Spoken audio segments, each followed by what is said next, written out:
Hello everyone, I'm Rain and welcome back to my channel. Today's episode is going to be incredibly exciting because I am doing an exclusive inside scoop review of my #1 new launch choice for 2026, and that is Thomson Reserve. If you came here looking for a specific step-by-step layout breakdown, I'm afraid that will be in another video as the floor plans are not officially out yet.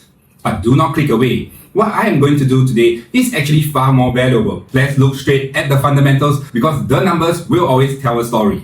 We are shifting past the basic brochure talk and diving deep into the actual economic forces, the raw land data, and the macro supply and demand matrix of this specific location. If you want to protect your capital and ensure real wealth creation through real estate progression, you cannot wait until the show flat opens to do your homework. You need to have a solid decision matrix before the crowd rushes in. So today, let's figure out the real question. Is this massive District 20 project the right one for your portfolio? Now before we begin, a quick disclaimer. This video is for educational purposes only. It is solely based on my opinion and my analysis. Please always do your own research and due diligence before making any decisions. If you are liking the contents so far, do hit the like and subscribe button as your simple gesture will keep me motivated to post more contents like this. At the side is my social media handles. If you like a personalized guidance tailored to your own circumstances, you can scan the QR code to get in touch with me for a one-to-one consultation. Without further ado, let's get back to the video. So what is all this hype about Thomson Reserve?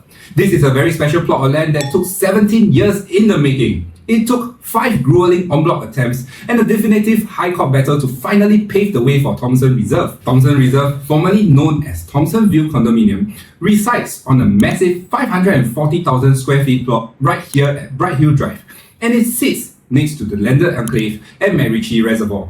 Even though given its superb location and massive land size, it failed the first 4 en bloc attempts. Either there were insufficient owner consents or no developer bids were received at the reserve price. Back in September 2023, the development was put up for an en bloc for the 5th time at a reserve price of 918 million. Unfortunately, the tender also closed with 0 bids. The market simply couldn't digest that price. About a year later, in October 2024, UOL, Singland and CapitaLand Development stepped in. They proposed a conditional option of $810 million, a good 12% discount below the original reserve price. Over 80% of the owners, measured by both strata area and share value, consented to the revised price. At $810 million, the land cost works out to be approximately $1,178 per square foot per plot ratio, inclusive of the land betterment charges and lease renewal. Just when everyone thought it was finally over, in March 2025, a minority group of owners filed objections that could not be resolved through mediation. This triggered the Strata Titles Board to issue a stop order to pause the sale. It was then escalated to the High Court for adjudication before the judge finally granted the official sale order on July 1st, 2025, making Thomson Reserve the largest en bloc site approved since Chuan Park. The consortium of developers took legal possession, vacated the residence, cleared the old site for redevelopment, and rebranded this historic masterpiece as Thomson Reserve. Now, is this land price considered cheap or expensive? To give you some real on-the-ground context, let's compare it to a recent government land sale plot in a completely different tier of location. Look at the Bedok Rise GLS plot located in the OCR outside Central Region. That plot was awarded at $1,330 per square foot per plot ratio. Based on that raw land cost, when it launches, the developer will likely have to price units between $2,500 per square foot to $2,700 per square foot after factoring in construction costs and profit margin. Isn't it absolutely crazy when you look at the attributes? The Bedok Rise plot has Tanah Merah MRT, but it has no major shopping malls and no elite primary schools within a 1 kilometer radius. Yet, its raw land cost in the OCR is at a higher premium than the RCR plot like Thomson Reserve. This lower land cost, coupled with a massive land size and a spread of 1,268 units, gives Thomson Reserve massive pricing flexibility. With an estimated break-even of $2,058 per square foot, depending on the developer's launch price, you may still be able to secure a unit at a highly competitive price, locking in a substantial built-in safety margin for you as a first-mover buyer before the developers push overall pricing higher. The 5 unfair advantages. When I analyze a location, I look for permanent structural moats that protect a property's value. Thomson Reserve lines up 5 massive attributes. Mode number 1, doorstep transit. The development sits directly along Bright Hill Drive, just a 2-minute walk or approximately 230 meters from the Upper Thomson MRT station. We are looking at an MRT exit situated right at your doorstep, completely sheltered. Upper Thomson MRT sits on the Thomson East Coast Line, linking you to Orchard in just 20 minutes. Plus, you're just one stop away from Bright Hill MRT, which becomes a major Thomson East Coast Line and Cross Island Line interchange by 2030, linking you across the island from Jurong Lake District and Changi Airport. Moat number 2, protected premium panoramic views. To one side, you face an expensive, low-rise landed enclave, and to the other, the tranquil waters of Marichi Reservoir. Mid to high-floor units will be able to enjoy unblocked greenery or water views, thanks to the landed zoning, preventing high-rise redevelopments and the permanence of the reservoir and nature reserve. We know that this particular view is a rare luxury in Singapore. Mode number 3, immediate lifestyle amenities via Thomson Plaza. You are practically steps away from Thomson Plaza, and it is a massive retail powerhouse boasting over 460,000 square feet of gross floor area and roughly 180 retail units. It covers your daily essentials with fair price finest, settles the kids with top-tier enrichment, and offers massive F&B options. Mode number 4, the ultimate family anchor. To me, this is the golden ticket. The project falls within a 1 kilometer radius of Ai Tong School. This proximity generates an automated pipeline of demand every year during the Primary 1 registration period. This demand is inelastic. These families do not have the luxury or option to hit the pause button on their kids' age to wait for property prices to come down.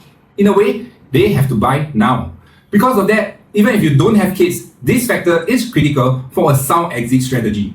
Data consistently shows that residential developments within 1 kilometer of Singapore's top-tier primary schools usually command significant premiums and performs exceptionally well in the resale segment. Mode 5, chronic supply shortage. This specific locale is notoriously starved of brand new mega private condominium projects. The boundary radius of a 1 kilometer within a school is only so finite, which means that the number of units in the zone is only so limited. There are no new developments coming up. So every year, families are forced to only work with whatever units that is available in the market at that point in time. This combination of low supply and high demand gives you incredible leverage when it comes to your time to sell. Now let's back this up with hard historical transaction data from this exact location. When you launch a high attribute project in a supply-starved area, look at what happens to the capital gains. Case study 1.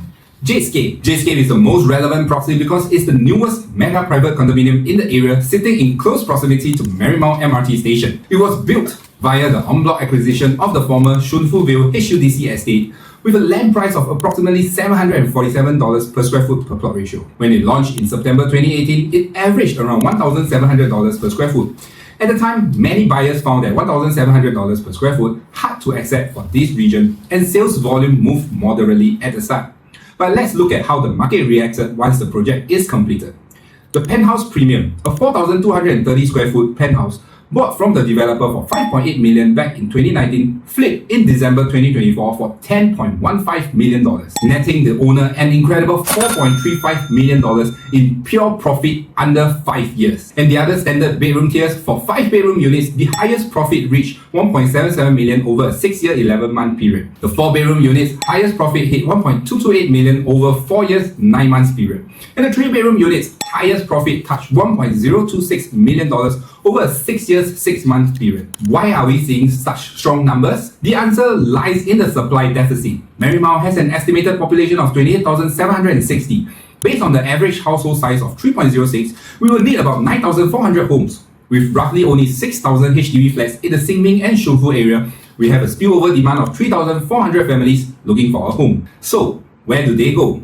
Let's look at the private supply within a 700-meter radius, which basically covers the immediate 10-minute walkable neighborhood. Before the completion of Jadescape, there were only 5 other freehold projects. Marymount View in 1992 with only 68 units, Xingming Plaza in 1996 with 102 units, Boon View in 2003 with 120 units, Tristelville in 2011 with 176 units, and Thomson V2 in 2012 with 74 units, totaling 540 units, and 3 other 99 years leasehold projects in the vicinity. Lakeview Estate, a HUDC development in 1977 with 240 units, Seasons View in 2000 with 224 units, and Thomson V1 in 2008 with 21 units, totaling 485 units. Add them all up together, and it has a grand total of 1,025 units from all the way back in 1977, almost a 40 years period. It was only until 2018 when Jadescape launched that it injected another 1,206 units into the area, but it still wasn't enough to quench the pent-up demand. Let's work out the math. Even if you add up the 1,025 older units and the 1,206 units from Jscape, the area only has 2,231 private homes. That leaves us with a deficit of 1,169 unmet household demands. This is why properties here command a massive premium. The pent-up demand is absorbed and the owners command the pricing power for this area. Case study 2. Amo Residences. When Amo Residences launched in Ang Mo Kio, it sold out over 98% of its 372 units on day 1. Why? Because it's set within the magical 1 kilometer radius of Aitong and CHIJ St. Nicholas Girls' School. Even with a short holding period of around 3 years, the profits are sharp. 5-bedroom top profit of $615,000, 4-bedroom top profit of $683,000, and the 3-bedroom top profit of $593,888,000. Why are school zones so popular amongst parents? Every year we see about 37,000 to 40,000 children registering for primary school. Aitong has an intake of about 300 slots, while CHIJ St. Nicholas Girls' School has an intake of 210 slots. And only a tiny fraction of the limited number of slots are carved out for Phase 2B and Phase 2C, which is for Singapore citizens residing within 1 kilometer of the school. This prerequisite creates a bottleneck. That geographical boundary is fixed, and there are only 18 projects within 1 kilometer to Aitong and 13 projects within 1 kilometer to St. Nick's. Parents do not have a choice but to buy into a unit within that radius, while still balancing out proximity to amenities, transport connectivity, floor level, facing, layout, size, and other consideration factors. Once they filter to their requirements, the supply shrinks to probably only a few units left, forcing multiple buyers to compete with whatever is currently available in the market when their child's timeline to register for a primary school hits. Case study 3. The Panorama. Let's head deeper into the Ang Mo Kio area to look at the Panorama, which sits directly across of CHIJ St. Nicholas Girls' School. This project is famous because despite having not so functional layouts with larger, less efficient balconies and certain bedrooms not able to accommodate a queen-size bed, we are still seeing 274 profitable transactions with 0 unprofitable transactions. Look at how the capital appreciation stacked across different owners. Unit 11, the first owner bought in 2014 for 1.259 million and sold it near TOP in 2018 for 1.51 million, making a solid $250,000 profit. Now the second owner bought it at that resale price of 1.51 million, held it through the post-COVID cycle to 2024 and sold it for an additional $560,000 profit. If that original 2014 buyer had simply held on without selling, their total combined profit today would be $810. Unit 07. The first owner bought in 2014 and sold in 2017 when the market was slow, exiting with a minor $97,000 in gains. But the second owner stepped in during 2017, held until 2015 and flipped it for a massive $790,000 profit, clocking a solid 6.4% per annum. This proves a massive point for mature estates with top schools. When you couple limited supply with the urgency for parents to secure their kids' Primary 1 registration address, the units don't just move fast. They usually command a premium. You are not looking for the buyers are looking for you. Now I know exactly what some of you are thinking right now. When looking at Jscape and the Panorama, the second owners who bought resale actually made a lot more money than the first owners. Why shouldn't I just wait and buy a resale unit at Jscape right now instead of jumping into a new launch? Let's look closer at the Jscape transaction layers to see why that logic can trap you. The 848,000 resale flip. We saw a Jscape unit where the first owner sold for a minor $55,000 profit. It is very likely a decoupling situation that doesn't reflect true market value. And the second owner flipped it later for $848,000. Averaging 12.8% per annum. The 2-bedroom myths. Many buyers avoid 2 bedrooms because they assume the exit demand isn't there. But a Jscape 2-bedder bought in 2018 at $1,631 per square foot sold for $180,000 profit, averaging 4.38% returns for the first owner. The second owner then took over and made another $414,000, 6.64% per annum. While those second owners did incredibly well, remember, if you are the first owner and you simply hold the property through, your total capital gain is both of those profits combined. Furthermore, Jscape is now sitting at all-time high resale prices. It is an older building and its layout reflects the older, non-GFA harmonized floor areas. By the way, if you are not familiar with GFA harmonization and how it actually affects your actual usable space, I did a full breakdown of this on my channel previously. You should definitely watch it. Coming back to Thomson Reserve, let's do a real-world comparison. Let's imagine, back in late 2019, if you were a buyer with a $1.7 million budget in this area, you can decide between two choices of 3-bedroom. You could buy a new launch unit from the developer at Jscape, level 12 at $1.7 million. Or you could buy a resale unit at Thomson 3, level 9 at $1.62 million. Which one will you choose? Let's look at their 3-bedroom layouts side by side. For Jscape, it's 1012 square feet, highly efficient layout including a highly practical utility or storeroom right at the entrance, complete with windows for ventilation. All 3 bedrooms face the exact same external direction. And for Thomson 3's 3-bedroom is 1044 square feet.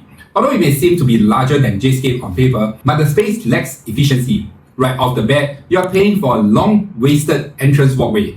The kitchen is enclosable with a window, but it is relatively smaller in comparison. And to me, the biggest flaw is the massive balcony stretching from the living room all the way to the master bedroom, which eats into your actual livable space. Jscape was slightly more expensive and the buyer had to wait another 3 years for construction to finish, while the Thomson 3 unit was ready to move in immediately. But fast forward to 2025, the same unit at Thomson 3 was sold at $2.28 million, netting the owner a good $660,000 in proceeds. However, in the same period in 2025, the same unit in Jscape was sold at $2.73 million, netting the owner a whopping $1.03 million.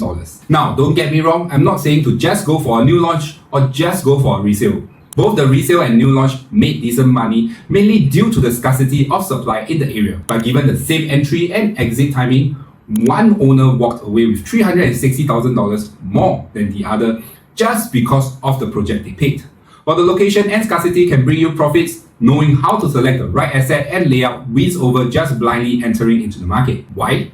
Because when a project has superior attributes, mega facilities, doorstep MRT, and a dominant physical presence, the market will pay a premium for it. Using the same logic this time, between Thomson Reserve as the new launch versus Jscape as the resale, how do you think they will fare? When Thomson Reserve achieves TOP around 2030, the secondary market demand will naturally migrate towards it because its newer and more efficient GFA harmonized layout will win over older non-harmonized surrounding options. Conclusion and your property roadmap. Will Thomson Reserve launch cheap? I do not think so. Even with a low land acquisition cost, developers understand the exact value of the asset they are holding. I expect the launch prices to sit somewhere around the $2,400 to $2,500 per square foot range, matching current market benchmarks. But having said that, Thomson Reserve is a mega launch with 1,268 units. I believe the developer's strategy will be to spread the price loading across the different unit types, floor levels, and facing premiums. Which brings me to my main point. No doubt, the project attributes are great, everyone knows that. But as a buyer, you need to know how to position yourself correctly within the market framework.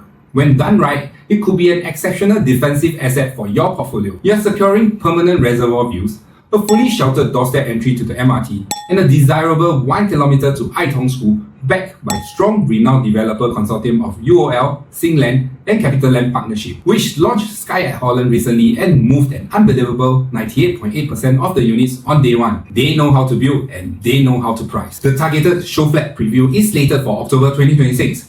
That gives you an ideal window to prepare your transition, but only if you act right now. If you have an existing HDB or condo, or you need an exact step-by-step financial timeline to see how your finances work out, how the ABSD can be avoided, and how the new launch progressive payment structure fits you, let's chat. If you haven't subscribed to the channel yet, hit the like and subscribe button right now to help the channel grow. Once again, I'm Wayne, your go-to trusted real estate advisor, helping you navigate every property move with confidence and clarity. See you in the next video. Bye!